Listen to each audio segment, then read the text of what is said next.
Siempre es un placer tener una reunión con ustedes para conversar, para discutir de temas relacionados con la litigación oral del día de hoy. El día de hoy la temática que me han propuesto, que me han solicitado, es bastante amplia. Lo que me han pedido hoy día es discutir sobre litigación oral y específicamente hablar sobre litigación oral, sobre lo que es las proposiciones fácticas, sobre la teoría del caso, sobre el cálculo probatorio, sobre los alegatos, sobre la prueba, la carga de la prueba, valoración y motivación. Es amplia la temática, como podrán ver. Esta es temática para una maestría y un doctorado juntos, ¿cierto? Entonces, vamos a tratar de abordar lo esencial y lo fundamental de estos temas que se me han pedido abordar. Es interesante plantear algunas reglas del juego respecto a cómo vamos a trabajar para hacer la sesión de hoy día mucho más dinámica. ¿De acuerdo? Es litigación oral y al ser litigación oral tenemos que tener inmediación, tenemos que estar vinculados los unos con los otros, así como Luis Alfredo, así como Belinda, así como Yacira, Luis, José, se han conectado con sus cámaras. Me encantaría que la mayor parte de ustedes se conecte con sus cámaras para poder interactuar, para poder realizar una sesión de intercambio, una sesión dinámica. Voy a discrepar con el presentador en dos cosas. Primero, en la metodología. No me parece que la metodología sea preguntas al final. Las preguntas al final pueden ser en supuestos en los cuales vamos a tener una sesión de seguramente materia penal o materia procesal penal en la cual yo haga una exposición y si algo no les ha quedado claro me lo preguntan al final, ¿verdad? Eso puede ser en esos temas. Pero cuando hablamos de litigación oral, hablar de litigación oral implica otra cosa. Hablar de litigación oral implica un intercambio constante. Esto es, que todos tengan la posibilidad de intervenir en todo momento. ¿De acuerdo? Esto es que todos puedan intervenir en todo momento, que no haya ningún nivel de restricción en cuanto a la participación de ustedes. Lo que tienen que hacer para intervenir simplemente es en cualquier momento de mi conversación, en cualquier momento de mi explicación, levantan la manito con la manito que hay acá para levantar e inmediatamente autorizo a que les activen el audio y puedan formular su inquietud y su pregunta. ¿Les parece? ¿Sí? Con lo cual vamos a hacer una reunión bastante más dinámica y seguramente más útil para todos. Seguramente. ¿De acuerdo? Seguramente. Entonces, esas dos cositas les quiero decir. Prendan sus cámaras, 1, y 2, intervengan en cualquier momento. ¿De acuerdo? Muy bien. Entramos en cuento. Creo que una mejor toma de decisiones se consigue sobre la base de la herramienta que se pretende aplicar de un tiempo a esta parte en materia civil, en materia laboral, ya se viene aplicando en materia penal, que es la litigación. Creo que la mejor forma de establecer la verdad de los hechos es a partir de la contradicción. Entonces, esto de la oralidad y la litigación no es patrimonio exclusivo del derecho penal o de la justicia penal. Esto de la litigación también se está aplicando, esto de la oralidad también se está aplicando en materia civil, en materia laboral en el Perú. Y se pretende aplicar en todo lo que es administración de justicia. Considero yo esa idea acertada, porque creo que no hay mejor forma de establecer la verdad que a través de un tratamiento científico. ¿Me entienden? ¿Cómo se establecía la verdad en modelos inquisitivos? En modelos inquisitivos se parte no de un tratamiento científico. En modelos inquisitivos se trata de una creencia, de un mito. Se trata de una utilización de Dios, de una utilización de una deidad. ¿De acuerdo? Un modelo inquisitivo se basa en una deidad. ¿Cómo así? Esto parte del rey, de las monarquías. Normalmente la gente resolvía sus conflictos a lo largo de la humanidad. Estoy hablando de la humanidad, ¿eh? Estoy hablando del tema de las primeras tribus, de las sociedades primitivas, ¿cierto? ¿Cómo se resolvían conflictos en ese tiempo? Se resolvían conflictos en ese tiempo a partir de la contradicción. Recuerden ustedes, a través de un modelo acusatorio contradictorio. Esto es el curaca, el jefe de la tribu, llamaba a las personas en conflicto y los enfrentaba. Al que le imputa al otro y que le refute y que se lo diga en su cara y que haya una suerte de careo. Y a partir de ahí, ese gran jefe de la tribu, ese curaca, ese que hacía las veces de autoridad en esas comunidades, en esas sociedades primitivas, tomaba decisiones. Entonces se habrán dado cuenta que el modelo acusatorio, esto es el modelo basado en la contradicción, en la dialéctica, en la lucha de contrarios, este modelo es primigenio, primero existió. Y se fue perfeccionando con los años, hasta que a partir de paso de los años se dan en Grecia, Atenas, ¿cierto? Creo que lo más importante del modelo acusatorio. Recuerden ustedes, los que han leído a Platón, el juicio a Sócrates, ¿cierto? El juicio a Sócrates es un juicio acusatorio. Es un juicio en que hay un acusador que es Melito, que le imputa a Sócrates el cargo de pervertir a las juventudes, haciéndolos contradictorios, desobedientes, desacatadores de la autoridad. Entonces, Melito acusa a Sócrates de eso y le hacen un juicio popular acusatorio a Sócrates. Melito lo acusa, Sócrates contradice, Melito refuta, Sócrates discrepa, y en la obra de Platón se ve con claridad cómo se genera esa disputa acusatoria. Y al final el pueblo decide. ¿Y qué decide el pueblo? El pueblo decide que muera Sócrates. Y Sócrates es obligado a beber cicuta. Pero ¿cómo fue el juicio de Sócrates? Fue con un modelo acusatorio. Y en el máximo nivel del modelo acusatorio no decidía el más alto representante de la tribu, de la comarca. En el más alto nivel del modelo acusatorio ya resolvía el pueblo, como en las resoluciones que daban en Grecia, en Atenas, ¿no? Entonces ustedes me dirán, ¿cuándo surge un modelo inquisitivo? ¿Cuándo se origina un modelo inquisitivo? Cuando empiezan las monarquías, pues. Y al rey le empieza a salir mal todos los juicios populares. Porque en las monarquías, cuando habían juicios populares, a veces el pueblo resolvía en contra de los intereses del rey. Entonces, el rey decide quitarle ese poder al pueblo. Y dice el Señor, porque ustedes saben que una monarquía se basa en un poder divino. Una monarquía se basa en una deidad. El rey es el hijo de Dios que tiene poder divino, ¿cierto? Entonces, por eso es que todo su linaje le sucede en el trono. Por eso es la monarquía. Entonces, como no le gustaba al rey cómo es que resolvía el pueblo las controversias, el rey un buen día dice, no más modelo acusatorio, no más el pueblo decide. A partir de ahora va a decidir un juez que yo voy a elegir.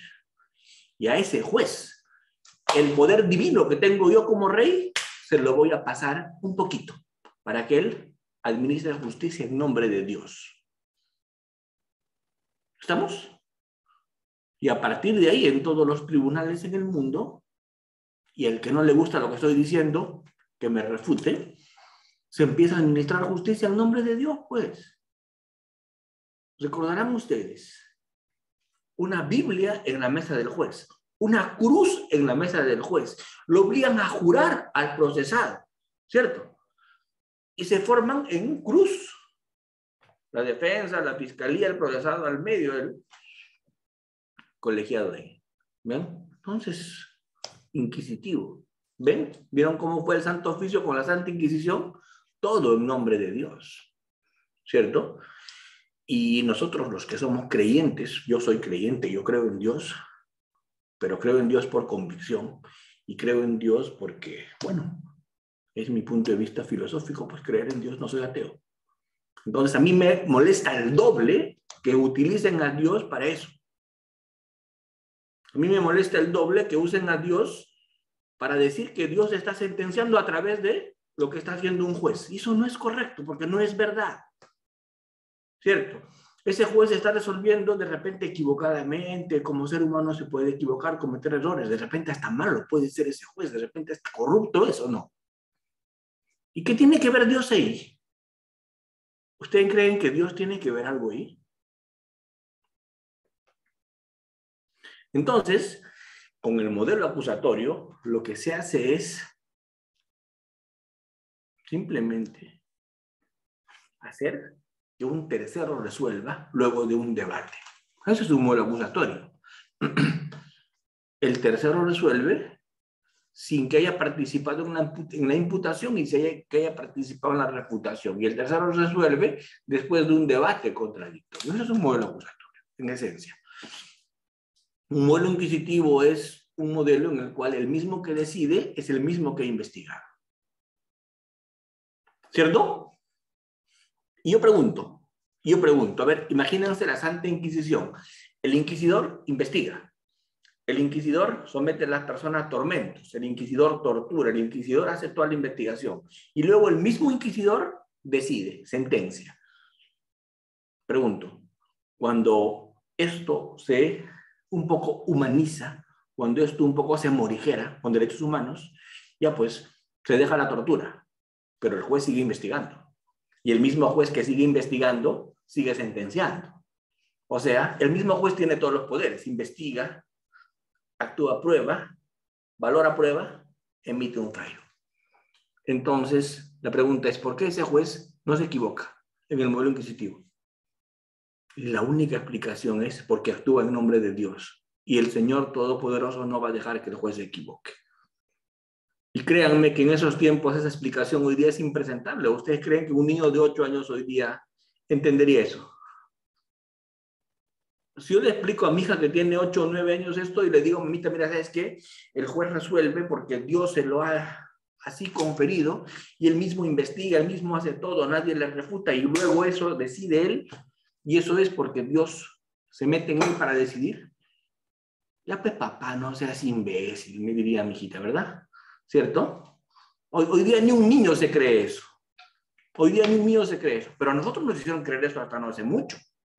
Entonces, una de las cosas que con un modelo acusatorio se hace es quitar de la mesa del juez, ¿cierto?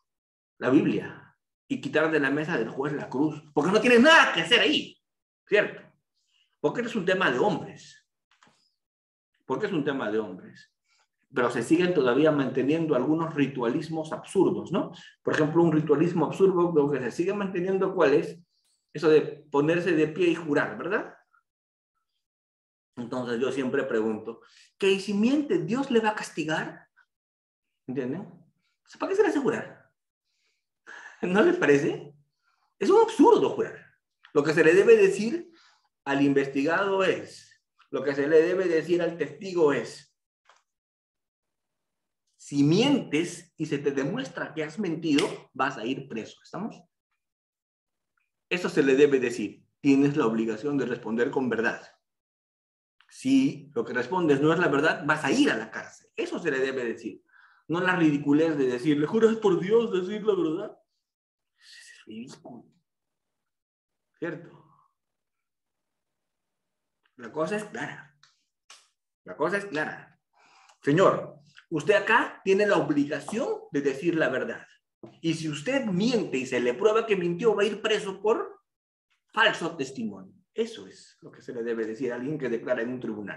No esa alegoría, no ese juramento. Porque ese juramento es un ritual que no tiene ninguna significación. ¿Sí? Entonces, primero ha sido en la humanidad el modelo acusatorio. Después vino el modelo inquisitivo porque los jueces fueron impuestos por la monarquía. Y hoy día, ¿qué estamos haciendo? Estamos volviendo a un modelo acusatorio. No porque el inquisitivo fue primero y el acusatorio está viniendo a reemplazarlo. No, señor. Primero fue el acusatorio. El inquisitivo fue impuesto y hoy día estamos volviendo a un modelo acusatorio. El modelo acusatorio se basa en la contradicción. Y hay mucha gente que ha estudiado la contradicción. De los más famosos que han estudiado la contradicción son Hegel, por ejemplo, ¿no? Hegel es un filósofo alemán, Hegel, que ha hablado pues de la dialéctica, ¿no?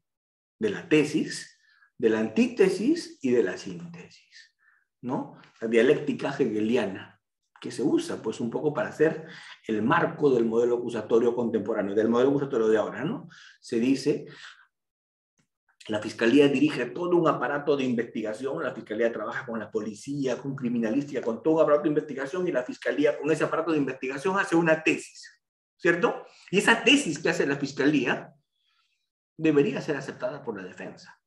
Y termina el tema, porque así la tesis que hace la Fiscalía después de toda una prolongada investigación con la policía, con los técnicos, con los expertos, la Fiscalía hace una tesis, si esa tesis la acepta la defensa, terminamos.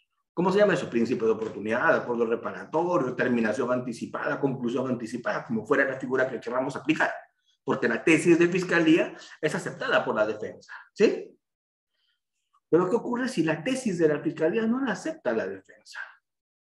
Ahí toca hacer una antítesis. Y toca hacer la lucha de contrarios. Toca que se establezca la verdad a partir de la contradicción. Cuando se hace la contradicción, saldrá la verdad. Otro que ha trabajado este tema desde una perspectiva parecida a la de Hegel es Popper. Popper con el falsacionismo, ¿no? Popper dice, la verdad sale a partir de la contradicción. No como el inquisitivo, que la verdad estaba al inicio y había que confirmar la verdad después.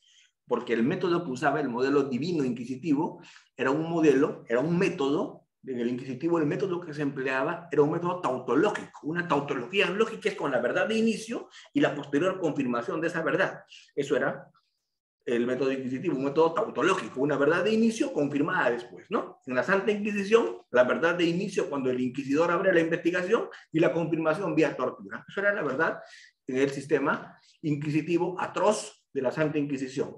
En el sistema inquisitivo moderado, igual, el juez dicta el auto de abrir instrucción, el juez dirige la investigación y el mismo juez sentencia, proceso sumario. Decreto legislativo 124, proceso sumario. El mismo juez que dirigió la investigación, sentencia. Es lo mismo. El que investiga decide. Una tautología. La verdad estuvo al inicio y lo confirmamos. Pero con el modelo acusatorio, la verdad no está al inicio. Con el modelo acusatorio, la verdad está al final. La verdad surge de la contradicción. Si sigues a Hegel, surge de la lucha de contrarios entre la tesis y la antítesis. De ahí surge la verdad. Y la verdad se llama síntesis.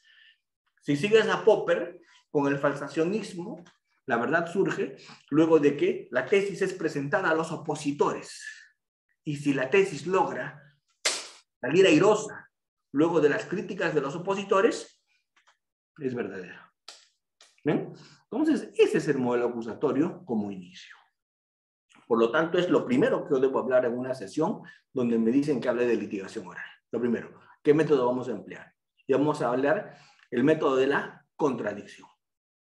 Y esto funciona en civil, esto funciona en administrativo, esto funciona en laboral, esto funciona en penal. ¿Por qué? Porque es la mejor forma de establecer la verdad. ¿Cierto? Dios quiera, porque yo sí creo en Dios, Dios quiera que se deje de usar su nombre. Y Dios quiera que se administre justicia en el mundo desde un punto de vista en el que no se use la fe, sino la ciencia. ¿Qué es usar la fe y no la ciencia? Lo que hacía el inquisitivo. ¿Qué es usar la ciencia y no la fe? Lo que pretende hacer el modelo acusatorio. ¿Sí? Muy bien. Me piden hablar de la teoría del caso. ¿Qué es una teoría del caso? Una teoría del caso es lo que se cree que ocurrió luego de hacer una investigación. ¿Estamos? ¿Qué es la teoría del caso? Lo que se cree que ocurrió luego de hacer una investigación. ¿Qué es la teoría del caso? el resultado de una investigación que busca explicar lo ocurrido. Eso es una teoría del caso. Creo que esta definición es mía, no la ha dado nadie. Yo defino así la teoría del caso, ¿cierto? Como la explicación que resulta de una investigación respecto de algo que ocurrió. ¿Sí?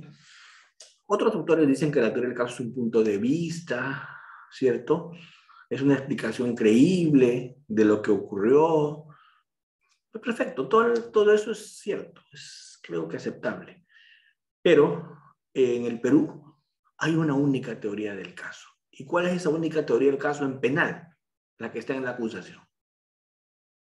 ¿Por qué? Porque en el Perú se hace una única investigación. ¿Estamos claros? A ver, esto es fundamental que entendamos. Si entendemos esto, hasta podemos dar por terminada la clase. Pero hay que entender esto. En el Perú hay una sola investigación. Y esa única investigación la dirige la Fiscalía. Y en esa investigación la Fiscalía investiga de manera neutral. Esto es, hace actos de investigación de cargo y de descargo. Así nos dice nuestro código, el artículo 321 que dice, en la investigación la Fiscalía hace actos de investigación de cargo y de descargo. ¿Correcto? En el Perú tenemos una investigación. En Estados Unidos no. En los modelos adversariales no. Por eso el Perú es un modelo acusatorio solamente, no es un modelo adversarial. En los modelos adversariales hay dos investigaciones, que son investigaciones independientes, autónomas y sin participación de la contraria. En Estados Unidos, que es la cuna de los modelos adversariales, en Estados Unidos la investigación de la Fiscalía es sin intervención de la defensa. La defensa ni se entera que la Fiscalía está investigando. Y cuando la Fiscalía termina de investigar, empieza la investigación de la defensa, que es sin que la Fiscalía participe. Por lo tanto, en un modelo adversarial, donde es un modelo de igualdad de armas de inicio, hay dos investigaciones. La investigación de Fiscalía y la investigación de defensa. ¿Me siguen? Dos investigaciones. Y como consecuencia de esas dos investigaciones, surgen dos explicaciones. La explicación de la Fiscalía y la explicación de la defensa. Y cada explicación surge de su propia investigación. ¿Y qué es el juicio de un modelo adversarial? La competencia entre las dos teorías del caso. ¿Para qué? Para seleccionar cuál de las dos es la más creíble. ¿Y quién decide cuál de las dos explicaciones es la más creíble en un modelo adversarial? Un jurado. ¿Cómo decide ese jurado? Ese es el problema de un modelo adversarial.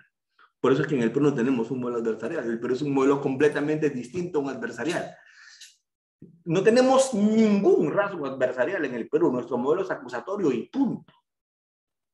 Porque ¿cómo es un modelo adversarial? Dos investigaciones. Cada investigación arroja su explicación. Dos teorías del caso. ¿Qué es el juicio de un modelo adversarial? La competición entre las dos teorías del caso. ¿Para qué? Para que el jurado elija la mejor explicación. O sea, de las dos, ¿cuál explicación le convence al jurado? Eso es un modelo adversarial. Pero ¿cuál es el gran problema de un modelo adversarial? Que cuando el jurado elige la mejor explicación, no fundamenta por qué es la mejor explicación. No motiva. Porque el jurado, doctores, actúa ¿de acuerdo a qué? De acuerdo a la íntima convicción.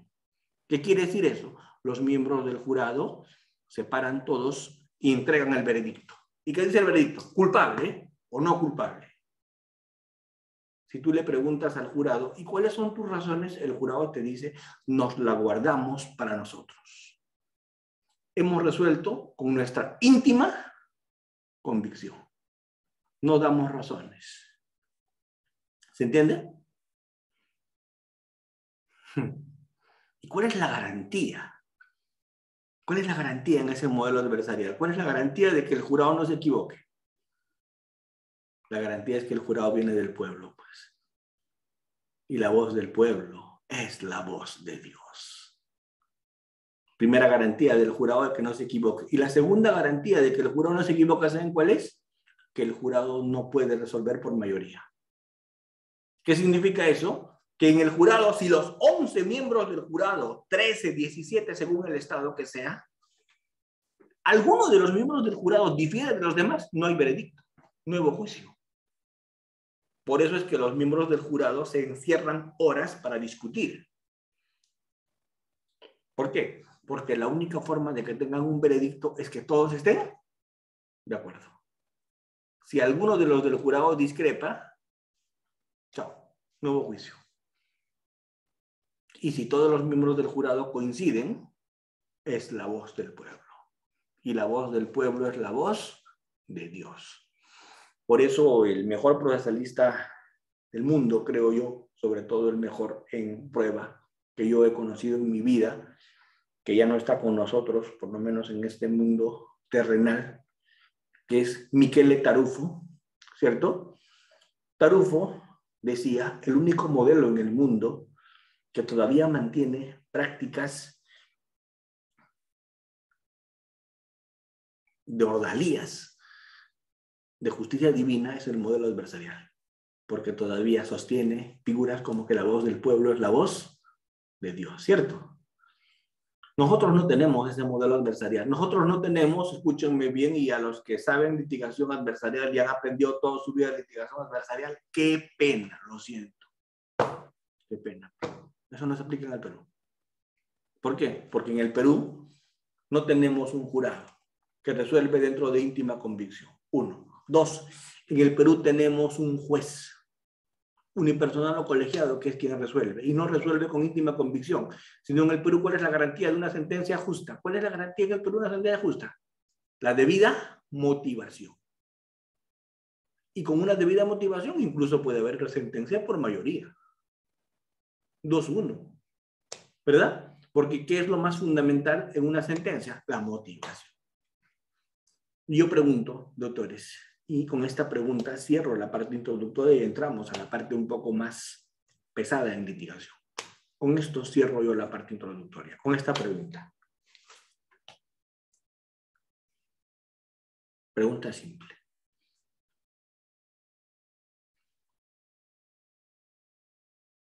¿Cuándo hay una justicia más equívoca? Cuando se resuelve con el corazón, esto es sin motivar, esto es de manera intuitiva, o cuando se resuelve de una forma racional, esto es motivando, justificando interna y externamente una decisión. La respuesta, creo yo, que es, se cometen menos errores cuando se resuelve de una manera racional, motivando, fundamentando o no. Se cometen más errores cuando se resuelve de una forma emotiva, como lo hace el jurado. ¿Sí? Entonces, doctor Almanza, ¿cuál es la diferencia entre litigar en el Perú y litigar en Estados Unidos? Totalmente distinto, doctor. ¿Cómo así? A ver, cuando me presentaron dijeron que yo tenía maestría en la Universidad de San Marcos. Seguro, estudié la maestría en la Universidad de San Marcos, pero soy magíster en Derecho Penal por la Universidad de Medellín, Colombia. Soy máster en Derecho en la Universidad de Jaén, en España. Y tengo el básico, el intermedio y avanzado en el NITA en la California, en Estados Unidos. He hecho 2 años de adversarial en Chile, en Ceja. Algo del modelo adversarial sé, ¿o no? Algo del modelo adversarial sé. Entonces puedo hablar del modelo adversarial. Y por eso les puedo asegurar que en el Perú no se aplica. Y ustedes me dirán, doctores, entonces los gringos, ¿cómo es que viven en paz? Si su modelo es emotivo. Porque los abogados gringos, cuando aprenden litigación oral, aprenden teatralización. A mí me enseñaron eso. Doctor, ¿y eso le sirve? Mucho. Si no, no dictaría clases. Eso me sirve para dictar clases, pero no para litigar, ¿cierto? Porque ¿qué me enseñaron los gringos? Oratoria. ¿Qué me enseñaron los gringos? Expresión, análisis, hablar ordenadamente. Cuando hablar, que me expliquen y que me entiendan bien las cosas. Eso me enseñaron. Cuando yo estudié litigación allá nos enseñaban teatro. A ver, llora cuando hagas tu alegato. Y tenía que llorar cuando hacía mi alegato. No saben cómo me sirve en mi vida familiar, ¿cierto? Aprendí mucho, ¿cierto? Entonces, eso, litigación allá. Porque al jurado le tienes que actuar. ¿cierto? Yo pregunto, ¿a los jueces acá les importa mucho que actúe? ¿O a ellos les interesa que le des fundamentos para que sentencien? Los jueces están pensando cuando ven un litigante en qué ingredientes les da para que redacten su sentencia, fundamentos, porque el juez tiene que justificar su decisión, si no se anula y lo vota. Entonces el juez aprecia que tú le des servidito el tema como para que él pueda sentenciar. ¿Cierto? Entonces, es bien distinto litigar en Estados Unidos y bien distinto litigar en el Perú. Allá teatralizas, acá no. Acá haces motivación. Doctor Almanza, entonces, si la justicia de los gringos es tan mala, ¿por qué están tan bien?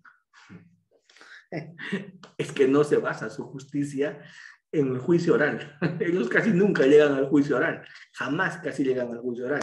¿Saben qué? Yo les diría que del 100% de los casos, el 2% o el 1% llega a juicio. ¿El resto dónde se resuelven? Fuera de juicio. ¿Estamos? A ver, se los voy a explicar. Les voy a explicar. Y se lo voy a explicar porque es bueno que alguien les diga algo distinto, pues, ¿no? Es bueno. Se lo voy a explicar. A ver, cuando estamos en un modelo como el que tienen ellos, la investigación es altamente científica. Lo que han visto en Netflix, lo que han visto en YouTube, lo que han visto en cable, lo que han visto de los CSI, de la investigación criminal, de escena del crimen, es nada con la realidad. Cuando ellos abordan escena del crimen, lo hacen científicamente. Cuando la fiscalía investiga, el investigado es el último en enterarse. Te han escaneado, te han levantado todos tus secretos, te han rastreado tarjetas de crédito, han sabido dónde te has movido, dónde estás, ¿cierto? Te han cuadriculado y te han radiografiado y te han escaneado y saben hasta, ¿cierto? Si tiene o no parásitos tu perro y de quién es el hijo que tú has firmado. Todos lo saben, ¿verdad? Porque ese nivel de cientificidad tiene. Estoy exagerando, ¿no? ¿Es cierto? Pero trabajan con una investigación altamente científica. Y lo más importante, su investigación de ellos es secreta. Con lo cual, ¿cuándo te enteras tú que te han investigado en ese modelo? ¿Cuándo te enteras? Cuando te dicen en la calle, mira, oye, oiga, sí, volteas tú, sí, ¿eres Frank Almanza? Sí, señor. Tiene derecho a guardar silencio, tiene derecho a un abogado, todo lo que diga puede ser usado en su contra, se le imputa, tal. Y tú dices, ¿me van a investigar sobre esto? Y ellos te dicen, no, ya hemos terminado de investigarte. ¿Me entiendes? Ya estás frito, arrebozado, dorado, y te preguntan, ¿vas a negociar con la fiscalía o vas a hacer uso de tu derecho a tener una investigación como la tuvo la fiscalía con las mismas posibilidades? Yo pregunto, si estoy escaneado, frito, cuadriculado, disecado, ¿voy a hacer uso de mi sistema y voy a apelar a una investigación o voy a negociar con la fiscalía? Y encima la fiscalía, yo les digo porque trabajamos con los fiscales de allá, se sientan contigo y te dicen, mira, negociemos. Yo estoy viendo 700 años. 700 años. ¿Por qué? Porque allá el concurso real es sumatoria al infinito. No hay limitación. No es como acá, no más de 35 años. Allá te suman sin pena. Y te pueden poner varias cadenas perpetuas, una sobre otra, ¿cierto? Entonces negocian bien duro. Y te dicen, ¿negociamos? Sí, vaca. Si tú aceptas cargos, me olvido de todos estos delitos. Y solamente me voy a ir por este. Y en este, si tú colaboras conmigo, esto es, me dices lo que me falta saber, que es muy poquito porque ya casi todo lo sé, te bajo más. Allá la sapeada es lo más importante, ¿no? Hay una serie que grafica muy bonito lo que ellos hacen, que es una serie que en la pandemia hemos visto muchas series en Netflix, ¿no? Pero hay una serie que es divertida y un poco grafica la justicia de negociación que tienen en Estados Unidos. Se llama El Cartel de los Sapos, ¿cierto? O El Cártel de los Sapos. Es una serie casi cómica, divertida, que grafica cómo negociaban en Estados Unidos con los narcos. Y cómo casi todos los carteles caían con pura negociación. ¿Me entiendes? Entonces, ese modelo, ¿en qué se basa? En la cientificidad, ¿En qué se basa? En el secreto. ¿En qué se basa? En la negociación. Y como diría Miquel Tarufo, porque yo sigo citando a Tarufo, ¿qué decía Tarufo del juicio oral adversarial? Tarufo decía del juicio oral adversarial, ese es para la tele, decía. Ese es para la publicidad.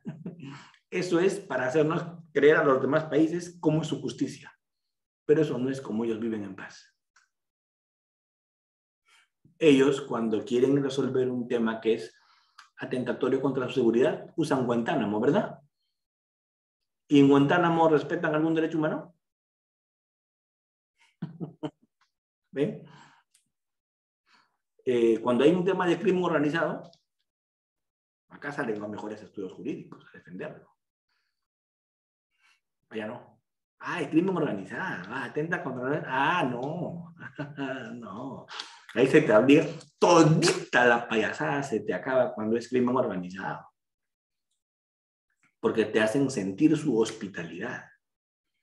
Unas celdas muy cómodas, subterráneas, sin luz, que son casi tumbas en vida. Por tu seguridad te ponen ahí adentro. Doctor, quiero ver un poquito de luz al día. Ah, ¿quieres ver luz? ¿Quieres ventanita? ¿Quieres? Ah, ¿quieres ventanita? Allá. Entonces colabora. ¿Quieres patio? Ah, colabora más, hermano. Ya. Yo pregunto, entonces, ese modelo adversarial que tienen ellos de los abogados con el terno junto a su cliente con terno, ese modelo adversarial que tienen ellos con la negociación que se da, un juicio donde los abogados hablan con un jurado encopetinado, eso no existe. Eso es en Netflix. En la vida real eso no existe. En la vida real, ¿cómo es un juicio? Miren el tema de Alejandro Toledo, ¿vieron o no? ¿Cómo lo movían a Alejandro Toledo siendo expresidente? ¿Cómo lo movían? ¿Recuerdan? ¿Cómo lo movían? ¿Iba con terno a sus audiencias y se sentaba al costado de su abogado? ¿O iba todo de anaranjado, con marrocas de pies y manos, como un animal arrastrándolo? Así funciona allá. Cuando yo fui a mi primer juicio oral, y siempre lo cuento, en Estados Unidos, vi a dos tipos que estaban siendo juzgados sentados en el piso atrás de un biombo y con dos personas con fusil automático a su costado. Yo le pregunté al fiscal que estaba conmigo, ¿y no es que estos patas tienen que estar con terno al costado de su abogado? No, ese es en Netflix, me dijo el fiscal. Ese es en Netflix, mano. Esto es la vida real. Y en eso entró el jurado. Y cuando entró el jurado me impresionó mucho más. Porque el jurado... ¿Y por qué estaban yendo a juicio? Le pregunté al fiscal. Me dijo, porque es pena de muerte. En pena de muerte siempre van a juicio, porque no tienen nada que negociar. ¿Entiendes? O sea, ¿tú qué fueras? En pena de muerte vas a juicio. Igual te van a matar. Por lo menos intentas, ¿no? Si es pena de muerte.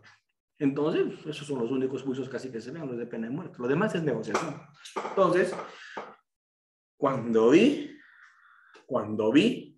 que nos pusimos de pie para que entre el jurado entró, pues. Y el jurado no era el de Netflix, ¿eh? Era la abuelita, era el rasta que entraba con su radio, era el pata que venía de arreglar gasfitero, y entraban porque eran los pobladores estadounidenses que estaban yendo al jurado que lo habían citado ese día. Y no eran los tipos con terno, no, uno había con terno que entró. Uno era el jurado con terno. Los demás salían de la chamba. Es el pueblo. Ese juicio no es común, el juicio por jurados. Casi nunca se da. Su modelo no se basa en eso. Pero sin embargo, a nosotros nos han traído ese enlatado y nos han hecho creer que eso debemos aplicar en todos los casos, ¿cierto?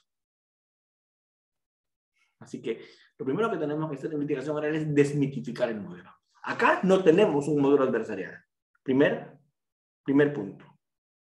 Si quieren hablar de litigación, lo primero que tienen que tener clarísimo es que en el Perú no hay modelo adversarial. ¿Por qué? Porque no hay dos investigaciones, porque no hay dos teorías del caso, porque cuando se sentencia se motiva. ¿Y por qué más? Porque en el Perú el proceso no busca la mejor explicación. En el Perú el proceso, porque el código así lo dice, nuestro código así lo dice, el proceso busca la verdad. Y para la verdad, toca hacer prueba de oficio. Y para la verdad, toca activismo judicial cuando corresponde. O sea, el juez tiene que meter su cuchara. ¿Por qué? Porque lo que busca nuestro modelo es la verdad. No la mejor explicación. No el relato ganador. Y el juez no es un árbitro. El juez es alguien que tiene el rol protagónico de buscar la verdad. Alguien me preguntó en una conferencia una vez, doctor Almanza, ¿y dónde está eso? Y yo le respondí, en el código, hermano, léelo. Nuestro código dice eso. Cuando habla de pruebas de oficio, ¿qué dice? Para encontrar la verdad. El juez actúa de oficio. El juez interroga, el juez participa en el examen, el juez hace preguntas para establecer la verdad. ¿Estamos? Y algo más, y todavía esto les va a doler aún más. Así que si no están preparados para escuchar esto, bueno, qué pena, pero es el Perú y es nuestro código. ¿Qué dice nuestro código? Si en una audiencia, claro, eso no es para juicio, eso es para audiencias previas. Si en una audiencia, cuando se oralizó, el juez no entendió a la fiscalía o a la defensa, el juez dice, ok, chino, pásame el expediente, compadre. Con el expediente voy a resolver. Tengo 24 horas. Lárguense, no me sirven para nada. Nuestro código le permite eso al juez en el Perú. ¡Doctor, y la oralidad! La oralidad, ya saben a dónde se fue. ¿Cierto? ¿Por qué? Porque nuestro código le permite eso al juez. Doctor, lee el código, pero hermano, léelo. Ahí está. Y ahorita les voy a leer los artículos del código mientras escuchamos a Giacomo Omara. Adelante, Giacomo. Actívanle el audio, por favor.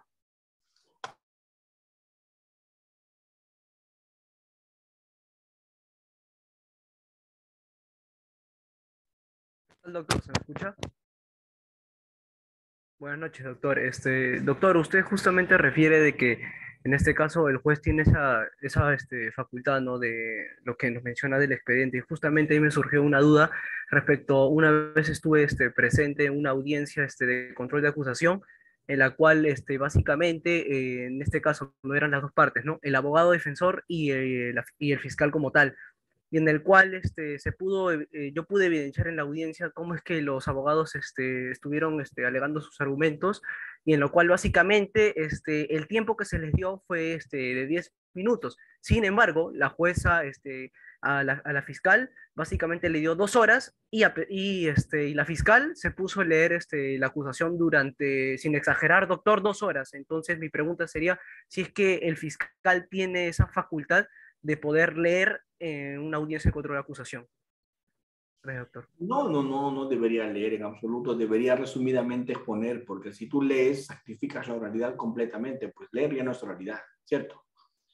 A ver, mira, el artículo 8 del código, artículo 8, dice, miren, para que no me digan que estoy mintiendo, ¿cierto? Artículo 8, inciso 4. Artículo 8, inciso 4. ¿Qué dice el artículo 8, inciso 4? Lo voy a leer. El juez de la investigación preparatoria, estamos hablando del trámite de las audiencias, ¿no? Dice, el juez de la investigación preparatoria resolverá inmediatamente, ¿cierto? Dice, o en todo caso, en el plazo de 2 días, 48 horas, ¿cierto? Luego de celebrar la vista. Excepcionalmente y hasta por 24 horas, puede retener el expediente fiscal para resolver. Yo les pregunto, ¿y la oralidad? Oye, Pical, no te entendí ni Michi, hermano. A ti, abogado, tampoco. Déjame tu expediente, con eso voy a resolver. Ya, váyanse. ¿Ves? Nuestro código es así. Es nuestro código, pues. ¿Cierto? Y hay que quererlo. Vamos, me voy al juicio. Cuando estoy en el juicio, ¿qué dice nuestro código? Nuestro código dice, miren, sino que este código no se quiere abrir donde yo quiero que se abra. Se ha puesto rebelde. A ver, nuestro código, ¿qué dice? Ya está. 385, el artículo que les había dicho, ¿verdad? 385. ¿Qué dice nuestro código?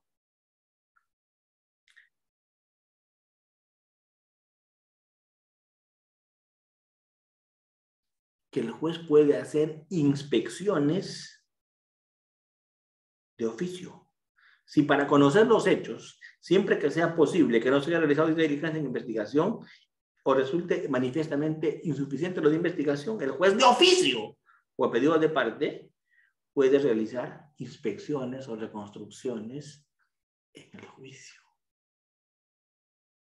Sigue el artículo 385, sigue. El juez penal, excepcionalmente una vez culminada la recepción de las pruebas, puede disponer de oficio o a pedido de parte la actuación de nuevos medios probatorios si resultan en el curso del debate indispensables o útiles para esclarecer la verdad. ¿Se entiende? Pregunto.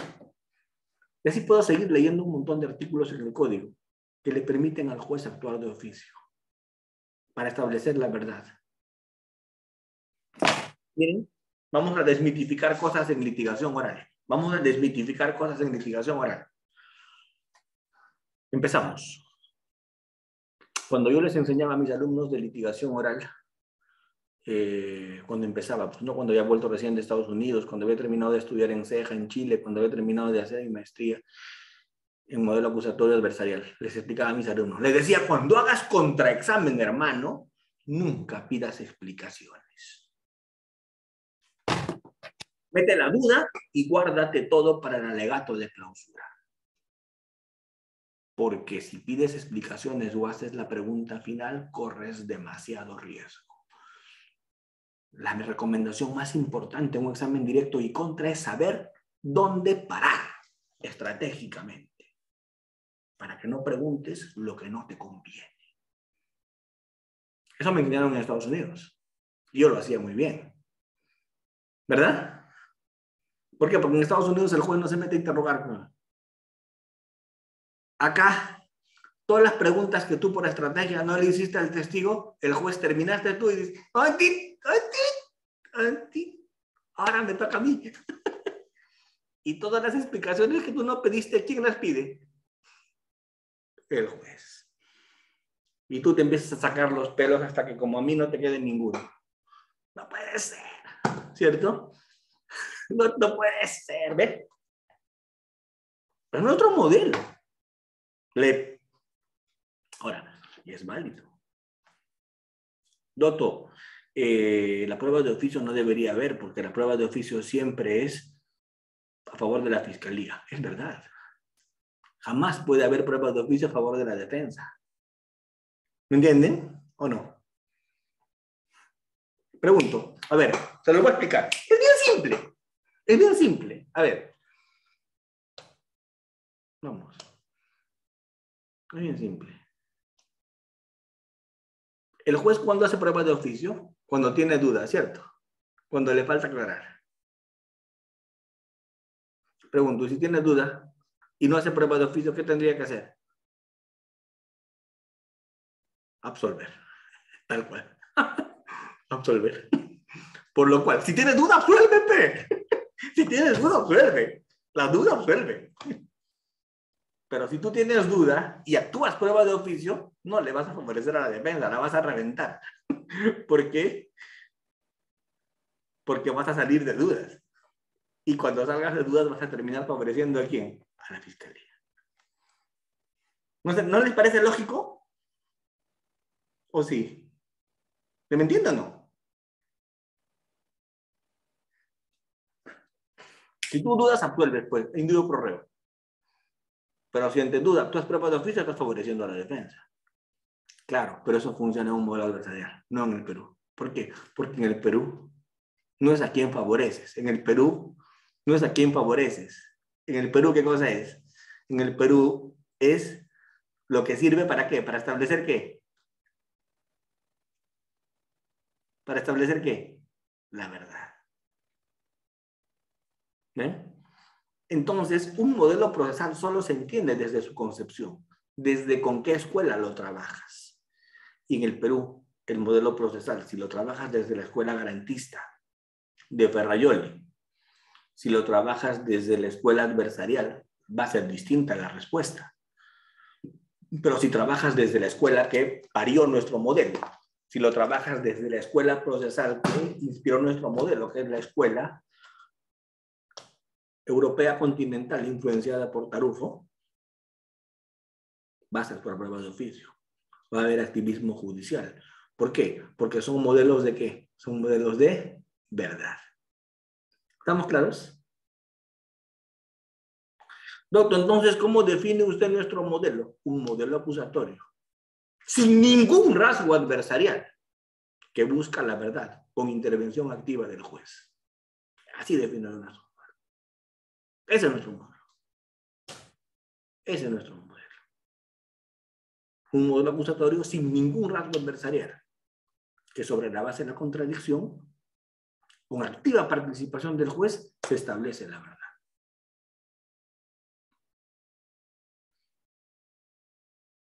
¿Estamos? Doctor, si el juez duda, ¿qué debe hacer? ¿Absolver? No, si el juez duda, debe hacer prueba de oficio. El código así le manda.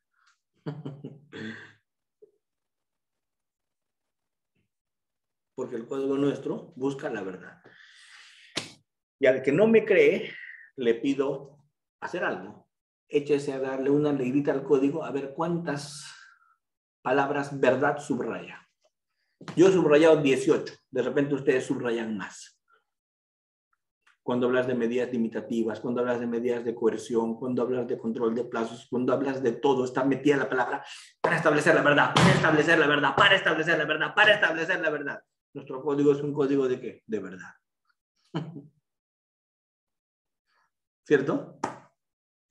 Doctor, en el diplomado anterior me han estafado. Sí, me pide la devolución de tu...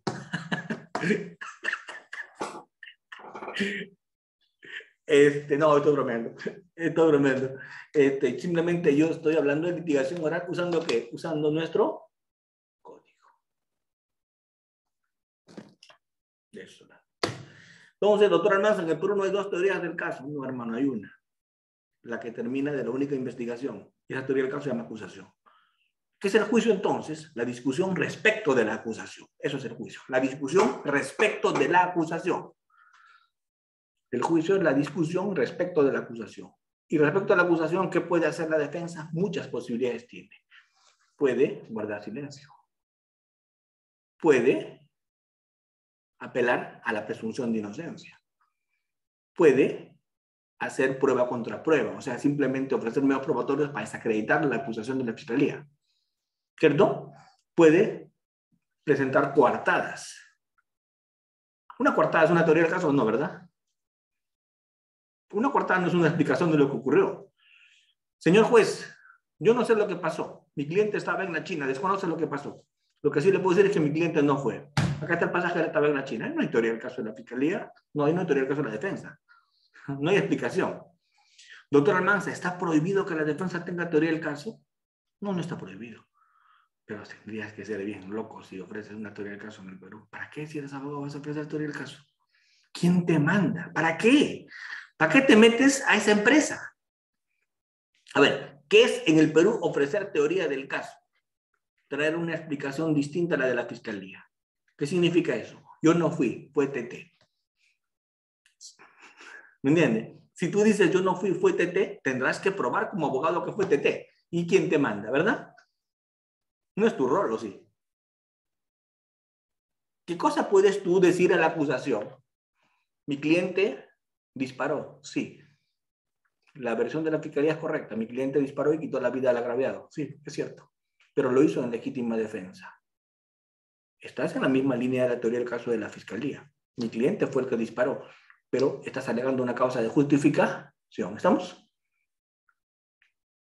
Mi cliente, sí, pues, mi cliente golpeó con una madera y le desmayó al agraviado y el agraviado se ahogó. Sí, pues, pero era porque estaban peleando con la misma madera, porque eran náufragos y esta madera no resistía el peso de los dos, así que con la madera lo golpeó, ¿cierto? Para salvar su vida. Eso es estado de necesidad exculpante. Elimina culpabilidad. Punto. Estoy alegando eso. O estoy diciendo lo mismo que la fiscalía, pero estoy discutiendo tipicidad. Estoy alegando un tema de imputación objetiva. Señor juez, sí, pues así como dice, sí, así es. Mi cliente lo aventó a su amigo del segundo piso. Cayó de cabeza y se murió, es cierto. Pero no hay homicidio.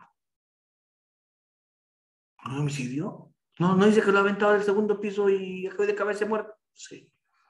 ¿Y cómo dice que no hay homicidio? Sí, pues lo que pasa es que es resultado inevitable, señor. ¿Cómo así? Había un incendio. Mi cliente lo aventó y él también saltó, porque el fuego estaba llegando a ellos estaban en el balcón y los bomberos nunca venían. Así que la única posibilidad de sobrevivir era saltar, y como el otro tenía miedo de saltar, mi cliente lo aventó y él también saltó. Lamentablemente el otro murió, mi cliente terminó con las piernas rotas. Pero si se quedaba, igual iba a morir, ¿o no? Y si hubiera salido con las piernas rotas también el otro, ahí sí hubieras aplicado sin dudar, hubieras disminución del riesgo, una imputación objetiva, ¿cierto? Le generó un riesgo, pero redujo un riesgo mayor. Ahí sí hubieras aplicado imputación objetiva sin dudar, disminución del riesgo. Pero en este caso, el riesgo inevitable. Entonces, ¿qué estás haciendo? Discutiendo desde un punto de vista jurídico. Pero estás discutiendo la acusación. Nunca se olviden de eso. En el Perú se discute ¿qué? La acusación. No hay dos teorías del caso. No hay modelo adversarial. No hay dos versiones y el juez no elige la mejor explicación. Ese no es nuestro modelo. ¿Estamos? En el Perú hay una sola explicación porque hay una sola investigación. ¿Y qué se discute en el juicio? Esa explicación plasmada en la acusación. ¿Para qué es el juicio? Para discutir la acusación. ¿Qué cosa discute la acusación? Lo que quieras, hermano. Si quieres, simplemente haz silencio y di, el fiscal lo que dice en su acusación no lo va a poder probar y apela a tu presunción de inocencia. Si quieres, trae coartadas. Si quieres, ofrece cantidad de medios probatorios, pero no para demostrar nada, sino medios probatorios de desacreditación. ¿Eso cómo se llama? Se llama prueba contra prueba. ¿Cierto? Si quieres, haz eso. Prueba contra prueba. Ofrece medios probatorios de desacreditación.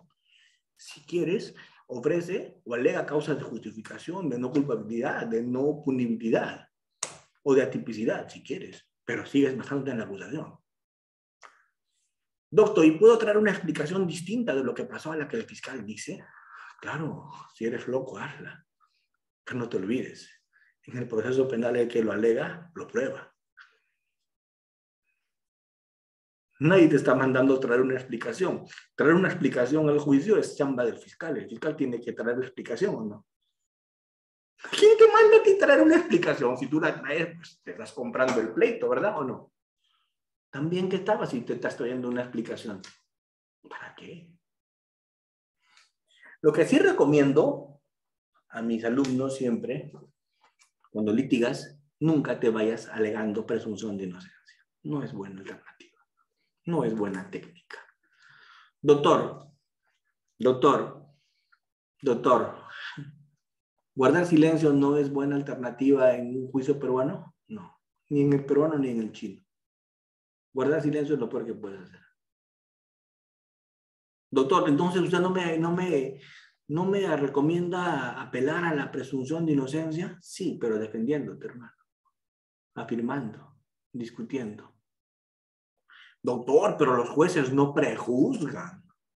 ¿No prejuzgan? Yo no conozco ningún juez que sea tan estúpido, perdónenme la expresión, como para poner en su sentencia que te está condenando porque guardaste silencio. Jamás lo va a poner en su sentencia. ¿Estamos? Porque no creo que sea tan tonto de poner eso en su sentencia. Pero yo pregunto, ¿puede prejuzgar que eres culpable por haber guardado silencio o no? En su contexto de descubrimiento de lo que queda para él, ahí va a influir y mucho. A ver, la única dama que tiene la cámara prendida es Abigail. Abigail, te hago una pregunta. Y tú mueves nada más tu cabeza o si te activan el audio me respondes. ¿Está bien? Ya está. A ver, Abigail. Abigail, tú eres abogada, ¿verdad? ¿O eres estudiante todavía? Estudiante todavía, doctor. Perfecto, Abigail. Mm. Igual te va a servir lo que voy a preguntarte. Igual me puedes responder. ¿Pero eres estudiante de Derecho o no? ¿Estudias Derecho? Sí. Muy bien. Abigail, mañana, tu enamorado es un tipo conocido. Y mañana sale un ampay en Magali de tu enamorado. ¿Me entiendes? Yo pregunto, ¿qué haces con tu enamorado? ¿Le pides una explicación o no? Sí, doctor, claro que sí. ¿Y qué pasa si tu enamorado te dice, mira, Abigail, estamos entre abogados, los dos somos de derecho? ¿Cómo que me vas a pedir una explicación? Me apelo a mi derecho a guardar silencio. ¿Qué opinas? El que cae otorga, doctor. ¿Ves? Ella lo piensa, y eso que estudia derecho. Pregunto, si tú lo piensas en tu vida, ¿por qué con el juez va a ser distinto?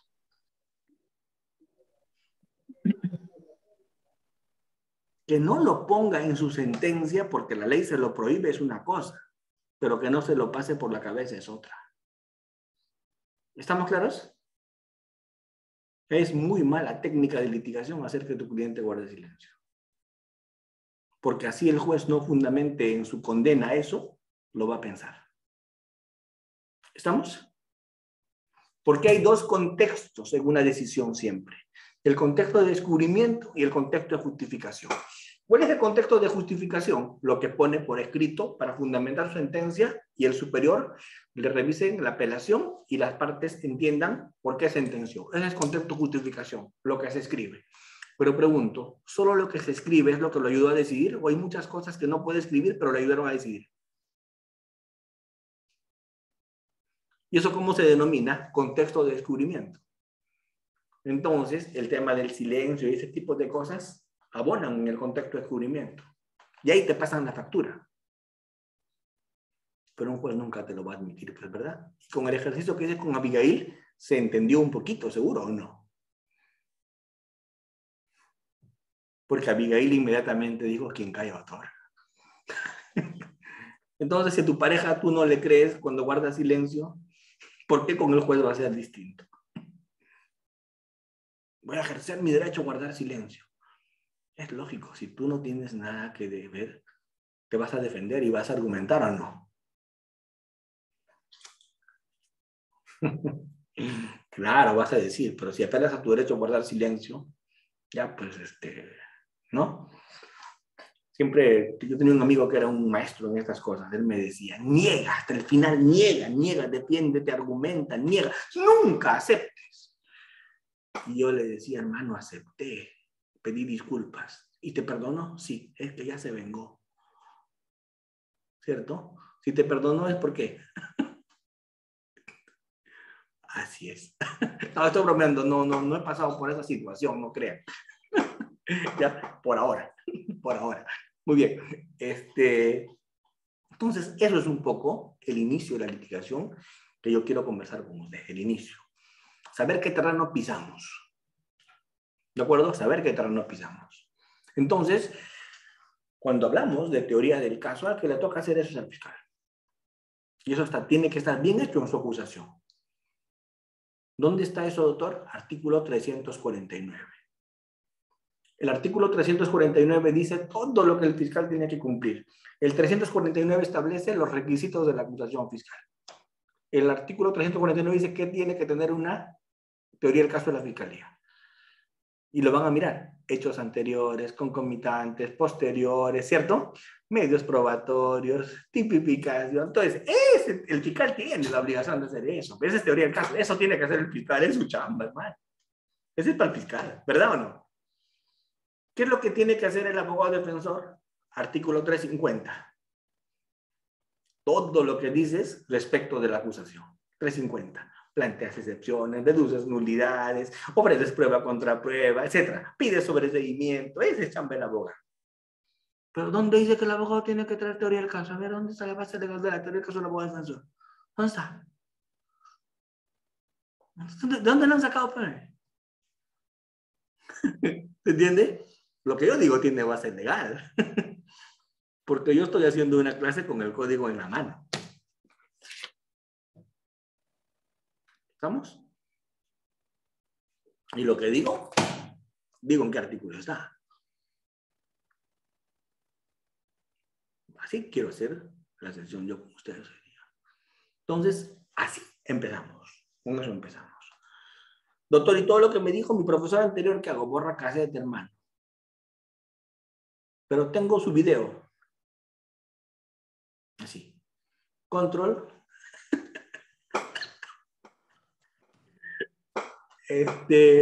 Casi digo una barbaridad, ¿verdad? Entonces, y empieza a leer el código. Empieza a leer el código. Y cuando ya tienes claro cómo vas a empezar, y empieza la litigación. Esto es alegatos de apertura. ¿Qué tiene que hacer el fiscal en el alegato de apertura? En el alegato de apertura lo que tiene que hacer el fiscal es explicarle al juez su teoría del caso. Eso sí es teoría del caso explicada al juez. La apertura del fiscal es la teoría del caso del fiscal explicada al juez. ¿Qué tiene que hacer el fiscal en su alegato de apertura? Explicarle al juez su acusación o no. De manera resumida. ¿Estamos? El fiscal sí tiene una chamba cuando hace el alegato de apertura, porque el código se lo obliga. Si leen el artículo de la acusación fiscal oralizada en alegato de apertura, que no tengo tiempo para leer artículo por artículo, pero les dejo la tarea que lo lean. ¿Qué dice el código? El código dice el fiscal, hechos. Normativa aplicable a esos hechos, tipificación, anuncio de medios probatorios, pretensión punitiva, ¿cierto? O sea, le dice todo lo que tiene que hacer. Al abogado defensor no. Dice, el abogado defensor dirá lo que corresponde respecto a qué? A la acusación. Y el actor civil, ¿qué dirá? Lo que le toca respecto a su reparación civil. Y así. ¿Ven? ¿Dónde dice teoría el caso del abogado defensor? En el alegato de apertura. No hay, pues. No es. Pues. ¿Se dan cuenta? No es. Pero uno tiene eso. Muy bien. Termino los alegatos de apertura, se ofrece medio probatorio nuevo. No se olviden que la fase para ofrecer medios probatorios, ¿cuál es? Bien, la regla, ¿cuál es? Gestión de la prueba. Esto que voy a explicar en chiquito, porque no tengo mucho tiempo, es gestión de la prueba. Gestión de la prueba. ¿Dónde se busca información probatoria? En la investigación. En la investigación se hace búsqueda y aseguramiento de información probatoria. Eso es investigación. Búsqueda y aseguramiento. Doctor, etapa intermedia, ¿qué cosa es? Ofrecimiento de información probatoria y admisión de información probatoria. Etapa intermedia. ¿Y el juicio qué cosa es? Ya no es ni búsqueda ni aseguramiento. Ya no es ni ofrecimiento ni admisión. ¿El juicio qué cosa es? Actuación y valoración. ¿De acuerdo? Esa es la regla. Pero como toda regla tiene excepciones, a veces en el juicio puede haber ofrecimiento y admisión. ¿Cuándo? Prueba nueva. ¿Cuándo? Reexamen de la prueba. A veces en el juicio puede haber también eventualmente búsqueda. ¿Cuándo? Prueba de oficio, reconstrucciones, inspecciones. ¿Se entiende? Estamos haciendo búsqueda en el juicio. Pero esa no es la regla. La regla es la búsqueda en investigación. La regla es el ofrecimiento en etapa intermedia. La admisión en etapa intermedia. Porque el juicio, ¿cuál es la regla? Es para actuar y valorar pruebas solamente. El juicio es actuación y valoración probatoria. Para eso es el juicio. Esa es la idea del juicio. Actuación y valoración probatoria. ¿Sí? Entonces, no se olviden de ese ítem. Entonces, luego de los alegatos de apertura, ¿qué cosa viene? Viene la hora estelar. ¿Y cuál es la hora estelar? Actúa, prueba. ¿Qué es eso? Preséntale al juez. ¿Y con qué empezamos? Empezamos con testigos y peritos. Y terminamos con documentos. ¿Sí? La actuación probatoria. Doctor, ¿y con el testigo qué se hace? Al testigo se le examina. Doctor, pero yo he visto en su libro que al testigo, no, interrogatorio no, Omar. Omar, interrogatorio no, Omar. El interrogatorio es en investigación. Esa es la palabra técnica. La palabra interrogatorio mejor no la uses, aun cuando por ahí equivocadamente a veces se menciona en el código, pero no lo uses. La palabra examen mejor usa, no uses interrogatorio. ¿Por qué? Porque técnicamente, ¿cuál es la diferencia entre interrogatorio y examen? Te la voy a explicar. Técnicamente, ¿la diferencia cuál es? Cuando yo busco información, interrogo. Vamos, Luis Rodrigo. Luis Rodrigo, ¿cómo es que te matriculaste en este diplomado y cómo es que hoy día viniste a la sesión conmigo? Cuéntanos, por favor. Activen el audio a Luis Rodrigo.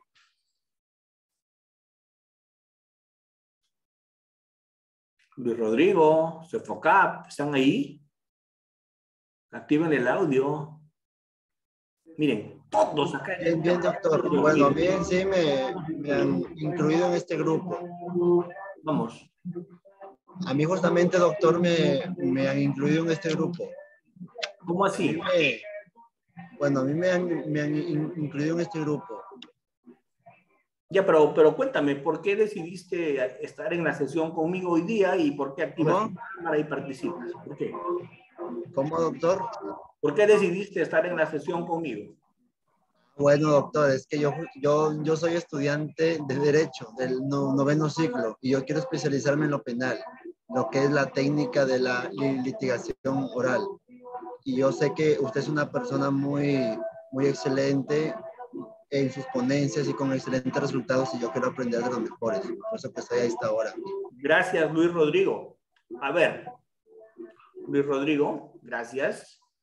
Vamos, ¿qué acabo de hacer con Luis Rodrigo? Lo acabo de interrogar. ¿Cómo es que viniste? Me invitaron a estar en el curso contra mi voluntad, yo no quería. Me trajeron, ¿ya? ¿Cierto? Pero ya después, cuando entró en confianza conmigo, me siguió respondiendo, ¿verdad? ¿Qué haces acá? Yo quiero especializarme en penal, soy estudiante, me interesan las sesiones con usted, tengo buenas referencias suyas. ¿Qué está haciendo? Me está dando información que yo no conocía, ¿cierto? ¿Qué cosa hice con Luis Rodrigo? Lo interrogué. ¿Qué es interrogar a una persona? Preguntarle lo que no sabes. ¿Y para qué le pregunto lo que no sé? Para saber, pues. Cuando a un testigo se le pregunta, cuando estamos en investigación, se le interroga, porque se le pregunta lo que no se sabe para saber. Ahora yo sé qué hace Rodrigo acá. Cuando yo ya sé lo que Rodrigo sabe, cuando yo sé todo sobre Rodrigo, porque ya lo interrogué, lo llevo a Rodrigo ante el juez y lo examino ya. Eso se llama examen. Y en el examen, en el juicio, jamás se le pregunta al testigo lo que yo no sé que sabe. Solo le pregunto al testigo en el juicio lo que yo sé que sabe. Entonces, ¿para qué le preguntas? ¿Para que sepa quién? Esa es la diferencia entre interrogatorio y examen. En el interrogatorio yo le pregunto al testigo lo que yo no sé que sabe para saber. En el juicio solo le pregunto lo que yo sé que sabe. ¿Para qué le pregunto? Para que sepa el juez. Doctor, ¿y por qué en el juicio no le preguntas jamás al testigo lo que no sabes que sabe? De repente algo más sabe y ahí aprovechas y le preguntas. ¿Qué me garantiza que me responda algo favorable? ¿Qué tal si me responde todo al revés? ¿Sería muy arriesgado o no? Sería suicida, sería kamikaze para un litigante preguntarle al testigo en el juicio lo que no sabes que sabe. Doctor, ¿y cómo sabes que el testigo en el juicio va a responder lo que tú estás seguro que va a responder, lo que tú sabes que sabe? ¿Sabes cómo sabes? ¿Sabes cómo estás seguro? Porque en tus manos, ¿qué tienes? Su declaración previa. Y si miente, lo revientas. ¿Estamos? Entonces, en el juicio, ¿qué se hace? No se hace interrogatorio. En el juicio se hace examen. No a concurrencia ya como es mi deber, estoy para eso acá. Estoy para eso acá ya como. En el juicio yo le pregunto lo que yo no sé. Y muero. En el juicio solo le pregunto lo que sé. ¿Qué sabe? ¿Para qué? Para que sepa el juez.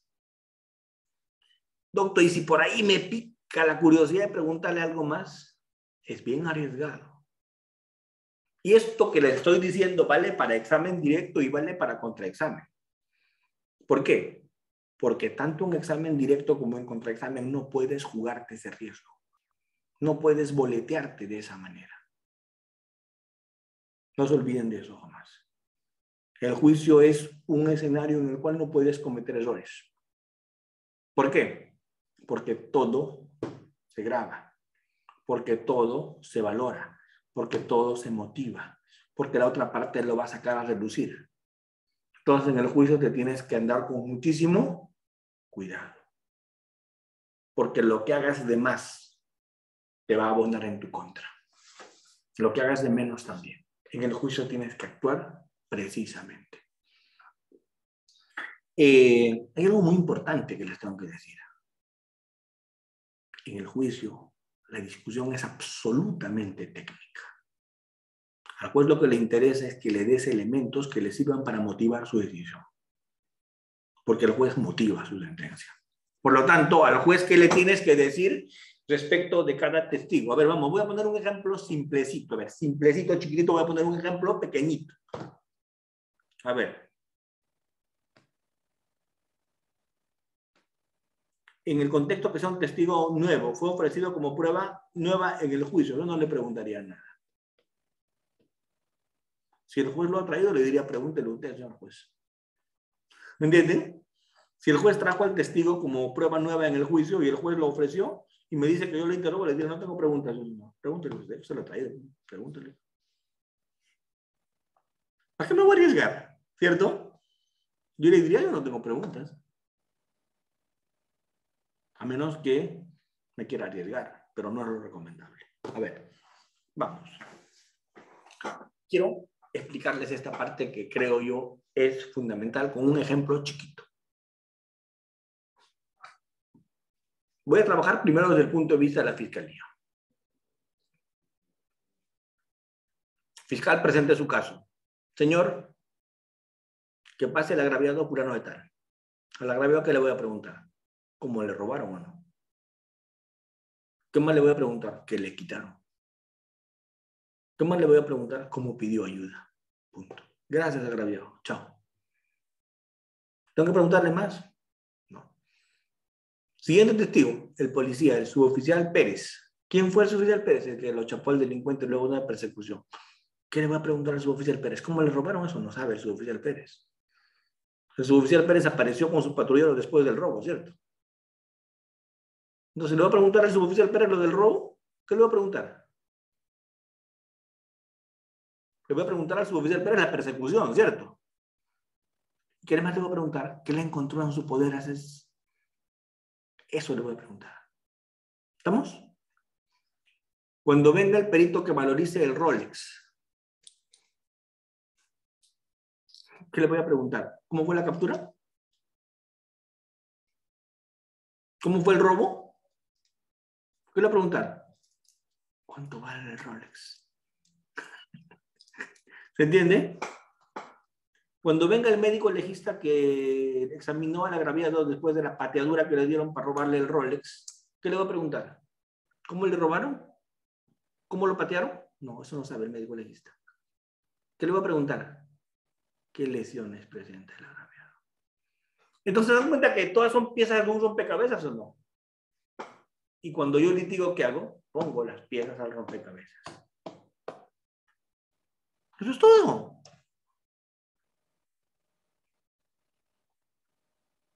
Doctor, mi teoría del caso como fiscal es robo agravado, pero voy a archivar, creo. ¿Por qué? No puedo acreditar violencia. Todo lo demás sí. Sí, todo lo demás sí, pero violencia no puedo acreditarlo.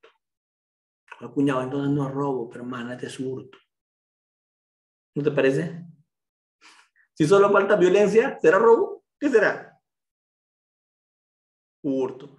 Entonces no es que te falta, estás calificando mal. No es que te falta, no te falta, estás calificando mal. Por eso es que tienes que calificar bien. El juicio peruano es absolutamente técnico. Y en el juicio peruano la única forma de que lo asumas es conociendo bien dogmática penal. ¿Cómo defenderías sin conocer imputación objetiva, sin conocer teoría del delito? ¿Cómo defenderías? No hay forma. El juicio peruano es absolutamente técnico, muy técnico. Solo se puede litigar siendo técnico en extremo, doctores. Esto quiero que lo asimilen bien. No es posible litigar en el Perú sin un acabado conocimiento técnico. ¿Qué más recomendaciones en litigación les debo dar a ustedes en tan poquísimo tiempo que tengo? ¿Qué más recomendaciones? Miren lo que yo voy a hacer. En este momento. Tienen que incorporar como se debe evidencia material y demostrativa. Eso es muy importante. Tienes que incorporar como se debe evidencia material y demostrativa. A ver. ¿Ven la diapositiva? ¿Se ve? No te olvides de una cosa. Cuando litigas, no todo es testigos, no todo es peritos. También existe prueba material y evidencia demostrativa. Y esa evidencia material y evidencia demostrativa la tienes que incorporar. ¿Estamos? Doctor Almanza, ¿tengo que incorporar objetos? Sí. ¿Tengo que incorporar documentos? Sí, cholo, sí. Doctor, ¿pero dónde dice eso? Yo voy a juicio todos los días y nunca he visto que se hace. Acá, mira, ve, te voy a mostrar el código, ve. ¿Qué dice? Todo medio de prueba tiene que ser incorporado dentro de un procedimiento legítimo. Cuando se necesita identificación de voz, imagen, huellas, señales u otro medio, se presenta reconocimiento y exhibición a los testigos. ¿Dónde está eso? 186. Las cosas que deben ser objeto de reconocimiento son exhibidas en la misma forma de los documentos. 191. Vamos. Los instrumentos, efectos del delito, objetos y vestigios que obren o hayan sido incorporados con ulteriores juicios serán exhibidos en el debate y pueden ser examinados por las partes. La prueba material se puede presentar a los acusados, testigos y peritos durante su declaración, a fin de que reconozcan o informen sobre ella. 382. Vamos, chicos. ¿Me estoy inventando estos artículos? Me estoy inventando el 382, el 191, el 186, el artículo de octavo. No me estoy inventando nada. No está en el código. ¿Cuál es la diferencia entre un litigante mediocre y un litigante bueno? Que el litigante bueno exhibe, pide reconocimientos, acredita, se preocupa mucho en la motivación del juez. Porque con cada exhibición, con cada reconocimiento, ¿en qué estoy pensando? En cómo va a motivar el juez su decisión para hacerla más sostenida, más creíble, más profesional. ¿Estoy pensando en eso o no? A ver, pregunto. Yo como fiscal recibo un chisme, que el juez está parcializado con la defensa. Lo llamo al testigo, le exhibo, pido reconocimiento, incorporo, oralizo, planteo. Y voy donde el juez después y le digo, absuelve, por favor, absuelve. Te ruego, absuelve. ¿Creen que va a absolver? Para absolver tendría que escaparse por algún lugar, ¿sí o no? Y si no le deja en ningún lugar, no lo va a absolver, pues. Porque litigo sobre seguro. ¿Y con qué trabajo? Con evidencia real y con demostrativa. ¿Qué es real? Lo que realmente existe, pues, armas, huellas, bienes, dinero, documentos. ¿Qué es demostrativa? Lo que uso en litigación. ¿Para qué uso demostrativa en litigación? Uso demostrativa en litigación para una cosa que es fundamental, queridos participantes. ¿Saben para qué uso demostrativa? Para que el juez me entienda mejor. Si yo le pregunto un mapa, un maqueta, un diagrama, una foto, ¿le hace entender mejor al juez o me equivoco? Yo creo que entiende mucho mejor. Establezco bases probatorias, en el momento correcto le pido permiso al juez y en ese momento exhibo el documento. Muestro al documento, muestro el objeto, pido el reconocimiento. Eso es contundente. En litigación eso es contundente. En litigación eso genera credibilidad en el juez. Y el juez lo puede sustentar mejor su sentencia, porque la sentencia tiene que ser motivada. ¿Ven? Les voy a dejar si quieren las diapositivas. Lo que pasa es que este es un curso muy completo, muy amplio de litigación que me tendría que tomar 60 diapositivas, ¿cierto? Y no tengo mucho tiempo hoy día, así que lo estoy explicando de una manera muy somera. Pero siempre sientas bases. Y siempre, recuerda una cosa, el director de la audiencia de juicio es el juez, así que todo lo que hagas, pídele permiso. Si te presentas sin pedirle permiso, puede que no lo puedas usar. ¿De acuerdo? ¿Qué es la evidencia demostrativa? La evidencia demostrativa no es real, tú la has creado. ¿Para qué? Para mejor explicar. La evidencia demostrativa tú la has creado para mejor explicar. Y la evidencia demostrativa que tú vas a emplear siempre te va a ayudar a entender mejor las cosas. A ver, miren. Planitos, fotitos, maquetitas. Ayudan mucho para entender. Miren. Cuando el tema es complicado y hago un dibujito así, se lo presento al juez en PowerPoint, ¿me va a entender mejor mi explicación o no? A ver, yo hablo de mí. Nunca hablo de los demás, hablo de mí. Jamás litigo sin PowerPoint. ¿Por qué? Porque voy hablando y le voy explicando con una PPT. Mire, el cadáver estaba a 2 metros, a 6 metros se encontró el arma, la explosión fue acá, esta fue el área, a 10 metros estaba tal cosa, y le voy explicando y le voy presentando. Voy haciendo mis alegatos con puros cuadros para que el juez se ubique. A ver, señor juez, una coincidencia puede haber. 2 coincidencias preocupan. 3 coincidencias generan convicción y 4 certezas, señor. Esas son las que voy a mostrar yo a continuación. ¿Estamos? Miren. Hago el íter y le voy explicando y él va entendiendo. Baja, lleva, camina. Pues está feliz. Todos los documentos los escaneo y se lo voy proyectando a medida que voy hablando. Díganme, si le voy escaneando documentos, ¿el juez no va a estar feliz conmigo? Y saben, para mí es satisfactorio, para mí es, no crean, me emociona hasta las lágrimas, ¿saben cuándo? Cuando termino de hacer mis alegatos de clausura y el juez me dice, no él, sino su secretario, dice el juez si puede dejar sus PPTs. Pregunto, ¿es una maravilla o no que me pida mis PPTs? ¿Por qué? Tal vez le sirvan, ¿cierto o no? Entonces yo le digo al secretario con todo gusto, por favor, falta más.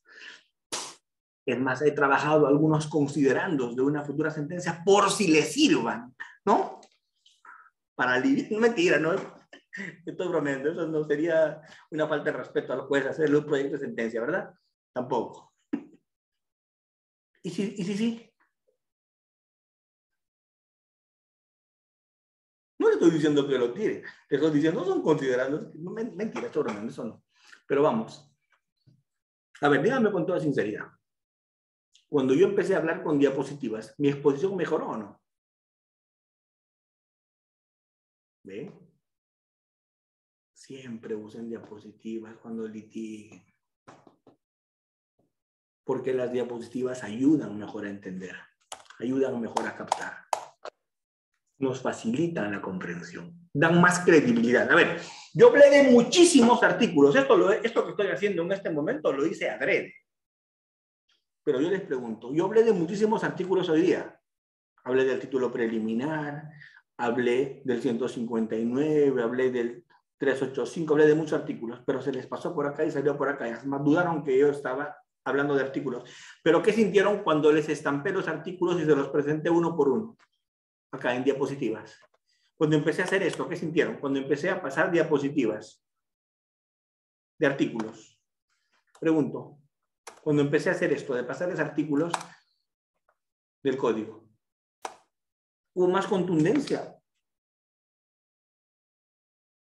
más convicción, más contundencia. Miren, doctores, ¿saben cuándo te podría perdonar que no uses diapositivas cuando litigues? Cuando las audiencias eran presenciales y en ese juzgado no había pues proyector. Así que tenías que llevar tu propio proyector, armarlo, presentarlo, y una vaina, ¿cierto?